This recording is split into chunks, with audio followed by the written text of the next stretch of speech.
Ang ipapakita po natin product ngayon ay print screen station. Ano nga ba ang print screen station? A print screen station is a machine used for screen printing, which is a process that uses a stencil to force ink through a mesh screen on the surface. We have different kinds of print screen stations. Merong heavy duty, medium duty, light duty, and single color. Ang heavy duty, these presses have a solid structure and efficient micro-registration. Ang medium duty, these presses have floating heads, steel pallets, and micro-registration. Ang light duty, these presses have floating heads, steel pallets, and basic features. Single color, these presses are good for printing in one color.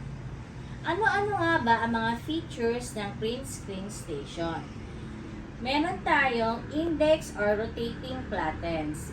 These plattens have a roller wheel platen stop. Meron ding micro-registration. This feature helps ensure accurate positioning. We have also adjustable stand height. The height of the stand can be adjusted to accommodate different screen sizes. And last features ng print screen station ay spring to hold the frame. This feature prevents the frame from falling after printing. Ano-ano nga ba ang uses ng print screen station? Ito ay nag-print sa t-shirt, nag-print also on pillowcases, nag-print also on bags, and nag-print on non-wooden bags. Yan po ang ating print screen station. Kung makikita nyo po, meron po doon, wait, ito po, dito po yan.